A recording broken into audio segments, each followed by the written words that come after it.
Welcome to Open Source Sustainability. I'm Alex Lassiter, the CEO of Green Places. On this show, I talk with sustainability leaders to learn how companies are adapting their business models to be in line with sustainability goals. We believe sustainability has to be open source to be successful, and these leaders have offered us a glimpse inside their strategies in the hopes that we can all move forward together. We are fascinated by some of the unique challenges these sustainability leaders face and are excited to dive deeper. In this episode, we speak with Missy Schaaphok, Global Sustainability Lead at Taco Bell. Most fast food restaurants have a reputation for not being the most healthy or sustainable dining option, but Taco Bell is trying to change that. Missy, a registered dietitian and the fast food giant's sustainability lead, talks to us about the company's sustainable packaging, green initiatives, and of course, the best Taco Bell hot sauce. So let's dig in.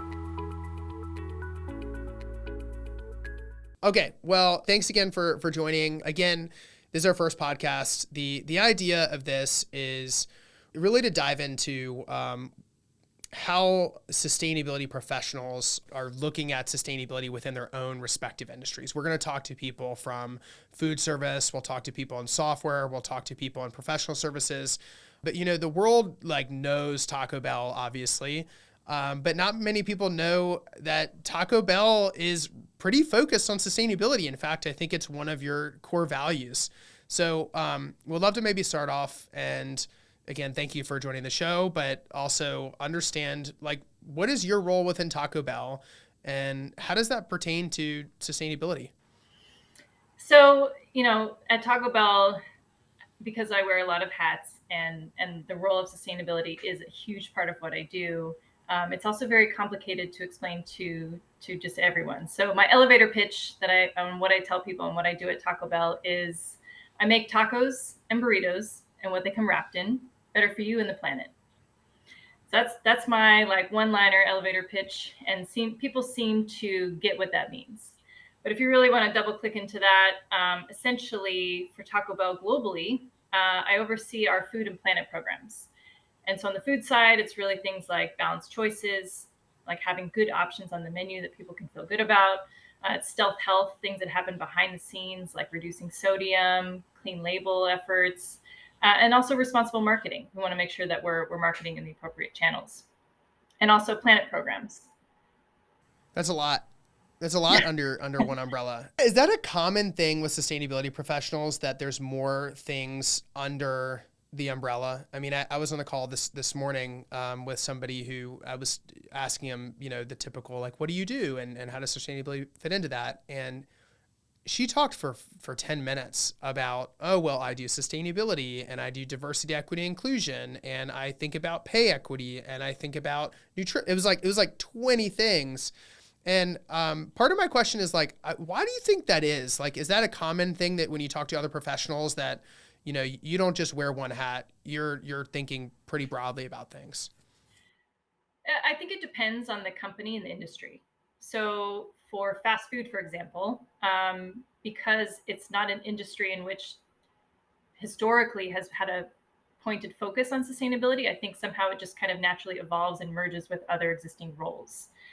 What I am seeing, though, because by trade, I'm a registered dietitian, I am seeing more dietitians taking on the role of sustainability as well, and that are already existing in food organizations. So I am starting to see that as a trend.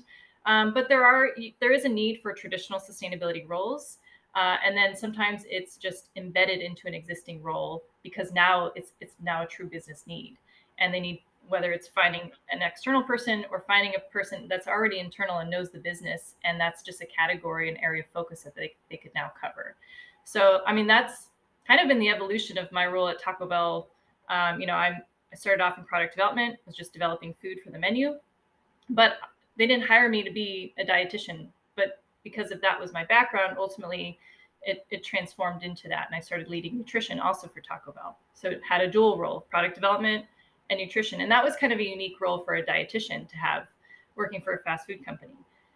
And then when Yum, Yum has always led our sustainability efforts, but then they realized, we actually need the brands to start taking some ownership too, and we need to start making some bigger moves. So at that point, when Yum gave sustainability as a role and as a key function to each of the brands, that's when I took on sustainability as a core function of my responsibilities. That makes a lot of sense. It is kind of odd to think about a nutritionist working in a fast food restaurant, but Taco Bell's been pretty forward thinking in a lot of things. In fact, I think a lot of people are surprised sometimes to know like how much Taco Bell really does push the limit on some of these. It's oftentimes one of the first of major QSR chains to really like explore these different issues. For those of you who are just watching, there's a heat wave currently in Southern California where Missy is, and we're experiencing a lot of this climate change stuff like in real time. So this is just Exactly. super timely. Okay, so my question is, again, as a general observation as a consumer, Taco Bell, it just doesn't seem like the brand that you would just think is so forward thinking, but you are. Y'all have always been pushing the limit on stuff. And so one of the questions I had was, how does Taco Bell define sustainability? You've talked about a lot of things from where we source food. You talked about what our food's wrapped in. You talked about, how it gets to you. What is the band at which like sustainability, where's the umbrella stop on sustainability at Taco Bell? So, I mean, that's a great question because, like I mentioned earlier, Yum has always been leading our efforts for sustainability. So they really have defined that for us. And there's a lot of, I think common synonymous words that we all use that all essentially mean the same thing. So we have what we call our recipe for good strategy, which is synonymous with sustainability, which is synonymous with food, people, and planet. So when you say any of those words or any of those groups, what we mean is sustainability, and that's all the effort that we're doing across all the brands globally. If you want a definition, we really look to the United Nations Commission's definition, which is meeting the needs of the present without compromising the ability of future generations to meet their own needs. So that's our North Star. That's what all of the brands and Yum are tracking towards, because we're better together as a collective group, versus Taco Bell trying to define our own version of that, and then we're working off on this stream. We're better together collectively, and so that is really what sustainability means for us. I really like that, because over the last few years, the acronym that you hear with sustainability is ESG, which I've always found interesting because, historically the pillars of sustainability is similar to food, people, planet. I think it's profit, people, and planet. And that's what a lot of companies have been doing for a really long time. And when ESG comes around, you're really adding in a lot of things that definitely are related to each other. But one of the common themes to me, is three things that companies hadn't been focusing on a lot that really need to focus on a lot, and kind of like lumping them together a little bit. But we definitely share, I think, a lot of those same sort of views, as you mentioned, of like being able to run your business and do it in a successful way, but not at the expense of our communities, our health, and our future. And I think that's really, really great. So we talked a little bit about like what sustainability is. And I know that part of the reason that you do this is, it's one of the largest food service brands in the world. But like, what's your why? Like, why are you in this? Like, why did you've been doing this for a long time. Like you said, you were a dietitian, but why did you get into sustainability to start? And maybe talk to me a little bit about when you got started, what did the world look like and how has it changed today? Well, that's a very interesting question, and it's funny because when Yum came to the brands and said, "All right, we need you guys to lead sustainability now," my boss and I remember us sitting down and saying, "All right, let's do it. We could do this, no problem. How hard can it be?" And Easy. so, boy, were we surprised when we really started to get into it, and we realized, sustainability is a very, very broad topic, and we're gonna need some help on this one. So, I mean, it has come miles from where we started 6, 7 years ago. Whenever we really took it over, but I'm super impressed with the work. I think without having the topic sustainability as an umbrella in which to bucket all of this work, we've been doing the work for years, just incrementally. Whether or not it was categorized as sustainability, we've been doing the work, which is great, because now that we have sustainability as a topic and a North Star under which all this work lives, when I go back in time, I'm like, wow, I started to build out this timeline of events and capturing all of the great work on food and planet that we've been doing. And it goes back a couple of decades. So, all of that upfront work has really helped us to where we are. But now that we have a concerted effort and focus, and it's a strategic business priority, Now we're just making moves like we haven't before, and we have, support from the top down, which allows us to do a lot more. And like you said, we're a little bit bullish when it comes to it, and we like to be a brand of first. So we kind of like to be out there in the forefront and kind of disrupting things, disrupting conventions and challenging ideas and trying to solve things that no one solved before. I mean, why not? Let's see if we can do it. As you know, I'm a little bit of like a food history nerd, and we've talked about one of my favorite shows is the Food That Built America. But you're right. I mean, Taco Bell from the beginning, I mean, from the very beginning, was always doing things slightly different than the way that other people were, and has really been responsible for a lot of changes, even beyond the ones that we've seen in the last few years. It's really remarkable. So this is one of my favorite questions, but because I'm sure there's a million things that you'd want to say, but y'all do so much and probably so many things that the average consumer has no idea. They just take for granted. But it's like, what is like one thing, like one accomplishment that Taco Bell sustainability has done, or something that you're working on that you just wish customers knew? Like, what's the story when you sit down with somebody at a party and they say, wow, sustainability Taco Bell? And you'd say, well, you'd be surprised that, like, what is that? Well, the surprising thing is that we've been doing this for decades without having, sustainability as a topic. But, I think they'd just be surprised to learn that, we're actually changing our packaging to be more recyclable. I've had the same phenomenon on the nutrition side, which is people didn't know that we had, we were reducing sodium or cleaning labels, or we had vegetarian options. I mean, this is all stuff we talk about every single day, but no one seems to really know. And same thing with, I mean, just as simple as, hey, we're changing our packaging to be more recyclable. And also, we're adding recycling streams inside of our restaurants so we can provide a means by which you have access to recycling. Because I think it's our responsibility to do the right thing and to make changes where we have control, like our packaging. So that's our input. But then really now the onus is on the consumer to dispose of it properly. But it's our responsibility to provide a means by which they have access to that. And that's in our restaurants. And so I just, what I want them to know is that, we're working on that. We're working on changing our packaging to be better. We're trying to provide access for recycling, whether that's through our TerraCycle recycling program. And that's a national pilot where you can mail in sauce packets, any brand by that matter, anywhere you are in the US. But also we are working towards adding 3-stream recycling bins in all of our restaurants so you have access to that. So I was hoping that you were going to bring up the sauce packets, and I know we're going to have plenty of time later to talk about sauce preferences, but that is the one story that I tell people about all the time. And I'd love for you to talk a little bit about, like, because there are some specific reasons why the Taco Bell sauce packets are in and of themselves a difficult product to dispose of. And y'all have done a lot in the program, so I don't want to spoil it for folks, but tell me about the sauce packet program. Why focus on the sauce packets? Like, why is that an environmental issue in and of itself?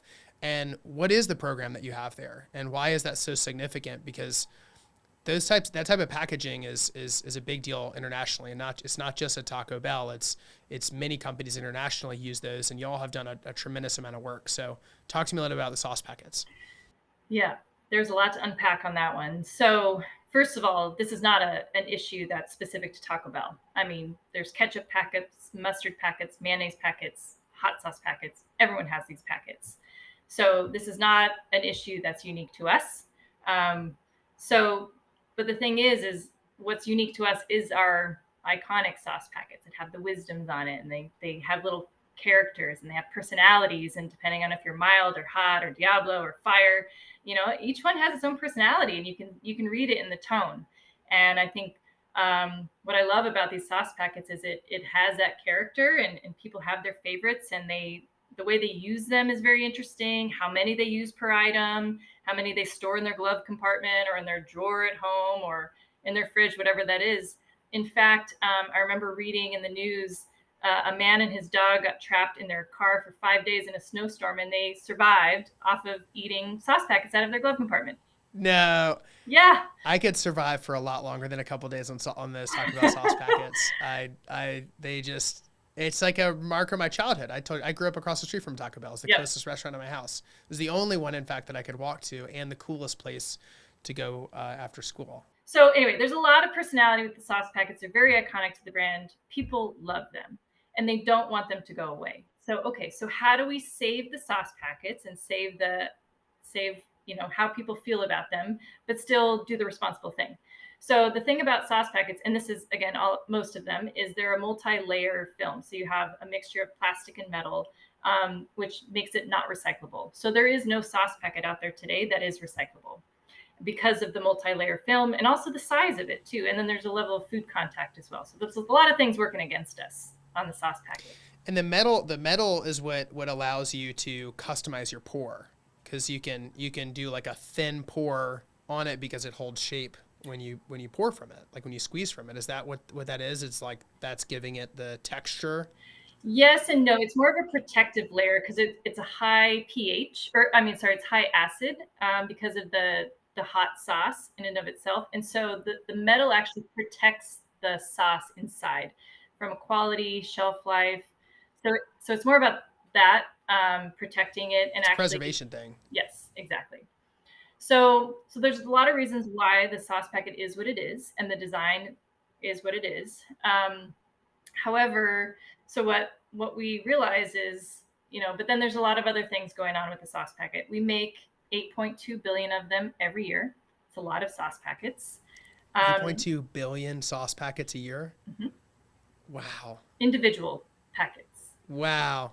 It's a lot of sauce packets. Have you measured that? How many rooms or Taco Bells does that fill up? I mean, that's a great an question. insane amount I of need to packets. take that back to my team to figure out. We have not done that analysis, but I would imagine quite a few rooms. Maybe a few football fields, maybe multiple, times around the earth. Ugh. So it's a lot of sauce packets. And so it's also one of our number one contaminants in our recycling stream. So if someone were to put a sauce packet in a recycling stream, it's considered a contaminant. And now that whole recycling bag, or bag of recyclable materials, will likely get rejected. And then, so that's a problem, right? If we're trying to actually recycle and someone puts a sauce packet in a recycling stream, the waste hauler could reject that. And now that whole, collection of items that could have been recycled is now impacted. So we make a lot of them. They're considered a contaminant in recycling streams. So what are some options? Without having an industry solution yet, we found the partner TerraCycle, and they said, hey, we can actually collect those for you and we can process those. And their whole business model is around collecting either hard to recycle items or non-recyclable items. And they collect those and then they actually break them down and process them into a form that could be upcycled back into another product, or recycled or put back up into the economy. What do you have a sense of where those packets go? Like have you seen what they upcycle into? I'm curious does a packet ever become a packet again, or does it go on and turn into, a t-shirt or something? That is a little bit of a secret right now. So for Taco Bell, we're actually holding on to all of our recycled sauce packets because we have plans for its next life. And we can't quite disclose that yet. So we're going to have a round two of this interview. We're going to have a round two of this interview because this is quite the cliffhanger. Our first open source sustainability podcast has quite the cliffhanger. We know where the packets are. We just don't know what they're going to be. Yep. And I wish I could tell you. So maybe we need to have a poll. It's pretty exciting. Yeah, we should do a poll. There's so many listeners to this podcast already. I would imagine that they would be thrilled to put their voice forward of where these packets are going. Mm-hmm. Taco packet gate. I'm very very curious. When will you announce? Do you have a date on when you're going to announce what the grand project is with these things? I wish I could tell you that. We're still working through the details. Very corporate response. But you'll tell us. We will. Yes, we will. I hear you. We will publicly announce. We're just not ready to do that yet, but I'm pretty excited. I'm very excited about this. This is the best thing I've heard all day, maybe all week. I'm so excited to know where those go, but also really cool that So what strikes me as it relates to some of this is, go ahead. Oh, I was just going to say, so we need everyone's help to send in their used sauce packets of any brand, because the more we get, the more we can do with it. And we have grandiose plans for these sauce packets. So send them on in. How do you get the sauce packets to you? How do we do this? So basically, you can take any envelope or box that you have at home and put inside. Try and collect as many sauce packets as you can at once and send in a big shipment. On our TerraCycle Taco Bell landing page, you can print a prepaid downloadable label, attach it to your envelope or box, and mail it in. Super easy. Okay, we'll have to make sure that that on the website and everything we will get that information out so that anybody that wants to collect their and it's anything. It's not just like my Diablo sauce. It can be anything. I can go get ketchup packets. Mhm. Send it. Taco Bell wants your packets. Exactly. That is so cool. So okay, what I really like about a lot of this stuff is this. We started this conversation with sustainability is really hard and nebulous, and it is. It is super hard. It's also very bespoke. Like Taco Bell sustainability is different than anyone's sustainability challenges. But what I love from all this is y'all found a way to make it fun. If we're gonna do something, make it fun and interesting, because why not? There's like we're trying to do our best here, and I think that's really cool. Okay, so it's gonna be hard to switch gears out of that because that in and of itself was one of the most interesting things I've heard in a really long time and awesome. Beyond the packets, what are the other, maybe tell me some other short-term and maybe a long-term goal of what Taco Bell has in store in sustainability in the next, call it 12 to I don't know, 3 years, 12 months to 3 years. Okay. Well, I mean, we have we have a lot of goals and commitments out there, and anyone can read our Recipe for Good report, which is on the site, and we have all of that listed out. So there's a ton of amazing reading content there, and you can hear about what all the brands are doing, but also Taco Bell. But there is a couple that I can share with you today, which is we have our packaging goals and also our animal welfare commitment as well, and then we have the Yum climate goals, which is more of the long term. So I know we've been talking a little bit about packaging, but I can tell you specifically what we're working on, which is it's really threefold. Um, so the first part of the commitment is that we're going to transition all of our consumer-facing packaging to be either recyclable, compostable, or reusable. And all of these are across the globe by 2025, which means every single Taco Bell across the globe, not just in the US. What does a reusable Taco Bell container look like? Can you share like what that means? Yeah, so we don't have a reusable option quite yet, but it is something we're looking into. But when I say reusable, I mean something like a reusable system, not necessarily a reusable piece of packaging, because we still consider that single use on the behavior in which consumers use our packaging. So even if, let's say, we had a plastic bowl, for example, that could be reusable multiple times, like Tupperware, for example. We want to take it a step further and we want to think through what could a reusable system look like. So it's truly, not creating more single use, but that is a very challenging thing for QSR right now, just based off of how people access the brand. And it's mostly through drive-through and just the sheer volume. And quite frankly, the infrastructure is not really set up for a reusable system quite yet for QSR.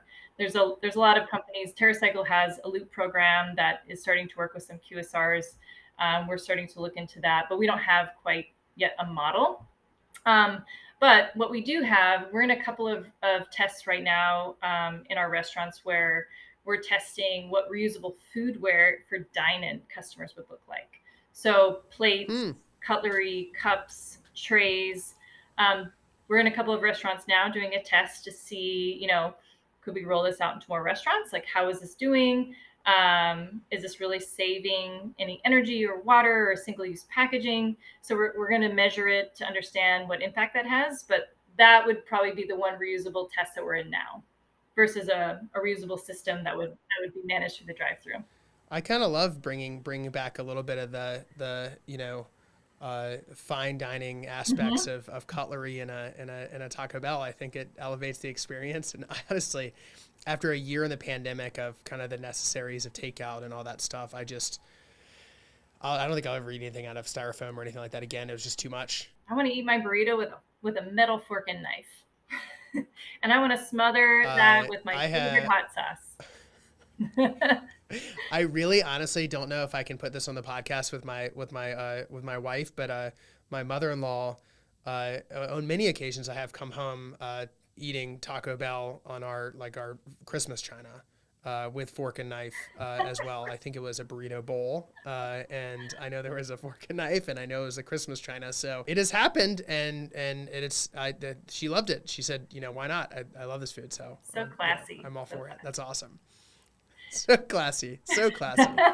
Okay, so I'm going to skip ahead a couple questions because we've had like a super awesome conversation, but I want to make sure that we're kind of covering everything.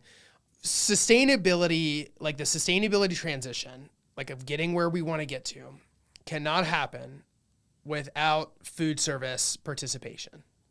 I've talked to a lot of folks, and as you know, I've been in the food service industry for over a decade. Talked to food service companies every day. Sustainability cannot happen without participation of food service. But in particular, sustainability, like our goals, cannot happen without the participation of QSR, of quick service restaurants. What do you think in the next 10, we know how Taco Bell is gonna drive forward from here, but how do you believe QSRs broadly are thinking about this? And what sort of adaptations do you foresee in the next 10 or 15 years? What does this industry look like from your perspective? Are there new players? Are existing players changing what they're doing? Do we have drive-throughs? Are drones delivering it? Like what does this look like in the next 10 or 15 years as it pertains to sustainability and kind of getting to where we need to, especially from the perspective of QSR brands? That is a great question. Also, it's really hard to think 10 to 15 years from now.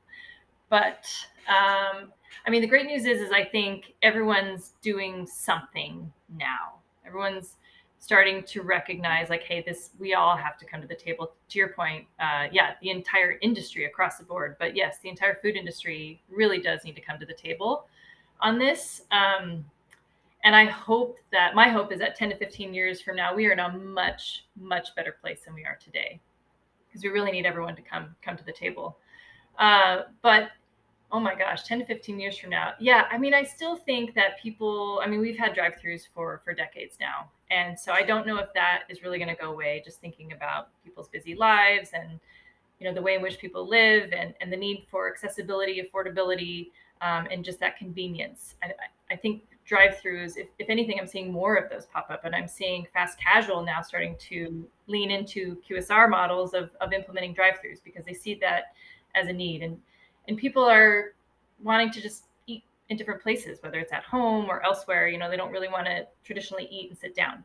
So I don't know if that's going to change per se, but I do think, if we go back to that reusable topic, and thinking through a reusable system, if QSR really wants to get out of single use packaging, which whether you change the material or not, it's still essentially single use. I think there needs to be a huge shift and an adoption of some type of reusable system that everyone, like, we're going to need the infrastructure. It's more of a logistical solve, really, than it is necessarily a packaging solve. But it's a huge behavior shift and behavior change, not only for the consumer, but for the operators. And so I think that is probably going to be our biggest and hardest adaptation that I would like to see, especially if our business model stays the same as like the drive-through model. That I would love to see a world in which we could have some type of reusable system that everyone is working towards and working on. And that's going to take part You of the. Oh, sorry. Go ahead. Oh, I was going to say you could just remove a cutlery and it all just deposit tacos just directly into the hands of customers. Just Or just feed them directly from the drive-through. you just catch it in your mouth. Here's a taco. No, I think that makes it makes, but it does. I mean, it makes a lot of sense, right? Like and hopefully, folks, there's gonna be more electrification of cars and all that type of stuff. But in reality, like it sounds like one of the bigger issues here is going to be the materials at which you receive the food. But one of the other sides of this is the components of the food. And I know you've done a lot of work on this, both as a dietitian, but I think some folks would be surprised to know that the majority of emissions, of carbon emissions from, a restaurant a lot of times comes from the menu itself, which is not so easy of a change. So one of the questions I had is, for one, like what is one thing that Taco Bell diners, fans, customers can do to help you achieve your goals other than sending our packets in, which we're all going to do? But what else can customers do if they're interested in helping Taco Bell? Like what can they do as they think about navigating a menu, or making a request or whatever that might be?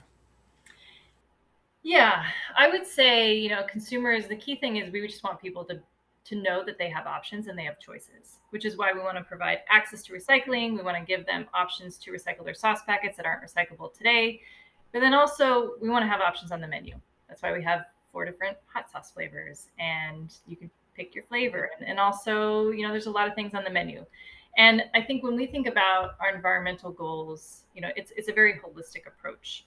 And so maybe one plant-based protein is not going to reach or accomplish our climate goals, but if we look at it more from a systemic standpoint and look about the issues across supply chain and all of our restaurant systems together, that's really going to help achieve those goals. But what I love about the Taco Bell menu is that we are known, kind of what you're saying earlier, as the destination for vegetarians.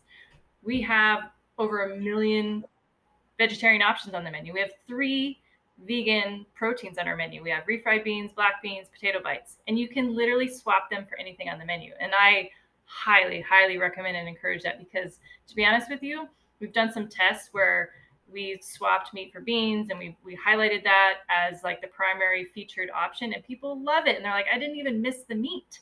So our beans and our potatoes are Really? super craveable. Yeah. I mean, of course they knew what they were eating. We didn't trick them, but when we do focus groups and we're asked consumers like, hey, what do you think? Oh, by the way, this didn't have meat in it. And they're like, wow, I didn't even miss it. This is delicious. So, I mean, that's what's great about our menu is, one, you can have beef, you can have chicken, you can have steak, but we also have 3 vegan proteins on our menu today that are permanent and are not going away. Well, what's cool about that is, so I have vastly introduced plant-based into my diet, and my meat consumption has just fallen off. And I thought for a long time that was going to be almost impossible for me to do. And I think one of the things that I noticed was you're kind of preconditioned to feeling like you've got to put a piece of plant-based protein on the plate for it to be a real meal. And as you taste it and try it, you kind of break that down. And what I like about this is, everyone's got a Taco Bell order, right? And by introducing even some of that, you can help people get exposed to trying things without maybe flipping their entire meal. Yep. My Taco Bell order, and I'm not going to get into mine, and we are going to get into yours, but I have 5 items on my Taco Bell combo.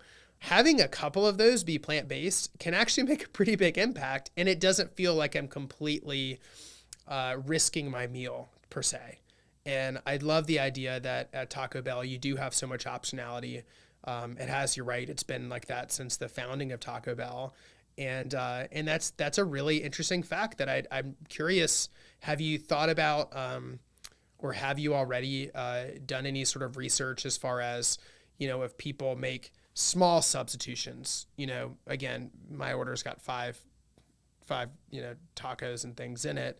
Like, could people introduce part of it? Or are there easy ways at a Taco Bell to swap for more climate friendly options? Is that something that you help people with?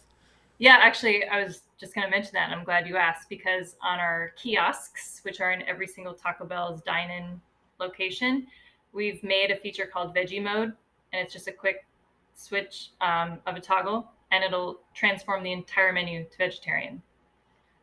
So it's super easy. That's I mean, great. So talk you can about order your easy. same order, the exact same order that you've been ordering since. I have a theory on Taco Bell orders, and I don't know if there's data to back this up, but my theory is, one of the most personal things about somebody is what their Taco Bell order is. I've had the same order since I think I was 10 years old, and I know my order. I know my brother's order. I know my parents' order, because every time we went, we all had our own things, and it's just something that I got used to saying, and now I've said it forever for the last, 25 years. It's great to know that I can keep my order and then just press one button to be able to make it more climate friendly. That's a great innovation in terms of helping people do something without making them feel like they have to go explore an entirely new taste or an entirely new meal in and of itself. So my question back to you, obviously, would be, number one, like, what is your Taco Bell order? And number two, are you team mild? Are you team hot? Are you fire, or are you Diablo? So let's start with what's your Taco Bell order? Well, since I work for Taco Bell, I eat everything on the menu, but I do crave it when I'm not at the office. And so I literally will order Taco Bell delivery to my house for lunch. So, or if I'm, out and about or traveling, it's definitely my go-to QSR when I'm on the road. So my go-to, I do have a go-to, which I'm pretty consistent on. And depending on how hungry I am, I might get one more thing. But I get the Crunch Wrap, but I sub seasoned beef for black beans, and I add I add extra black beans because I like a little bit more. And then I'm going to answer both your questions in one because I smother every single bite with Diablo sauce. Diablo is my absolute favorite. It's literally only hot sauce that I eat of ours or use, and every single bite I smother it. So I love our Crunch Wrap. I love it with seasoned beef. I'm not a vegetarian. I eat everything, but I do love our black beans. They're so delicious, and they're the whole black beans. They're simmered in this broth. They're amazing. So, and that's why I like extra black beans. And then if I'm extra hungry, I'll get a cheesy gordita crunch. Same thing, black beans and our crazy cheesy gordita crunch. Amazing. You have to try It's it. great. So delicious. I sprinkle or spray the hot sauce every bite. So when I do it, I don't open it up. It's like I take the sauce and then put it on each bite, because every bite, I'm team Diablo as well. Right. Woohoo. Every bite's got to have it on there. But this is awesome. This is such a great first episode. Really appreciate the time that you spent. I know we got through about half the questions that we had, but that was probably expected in my head. But this is super fascinating. And what we're going to do is we'll get a bunch of information from you. There's a bunch of things, especially the ways that customers can help, because I know that there are a ton of Taco Bell customers, myself included, who want to be able to try to help and are interested in exploring some of these things, particularly really understanding and taking our best guess on what those packets are going to become, but also exploring more earth-friendly options. So thank you for taking the time to chat with us, and really appreciate it. Thank you. Thank you to Missy for joining us, and thank you for listening. If you like this show, be sure to leave us a review and follow this podcast wherever you like to listen so you don't miss an episode. This podcast is powered by Green Places, and if you're looking to reduce your company's environmental impact and reach your sustainability goals, visit greenplaces.com to learn more. I'm Alex Lassiter, and I'll talk with you next time on Open Source Sustainability.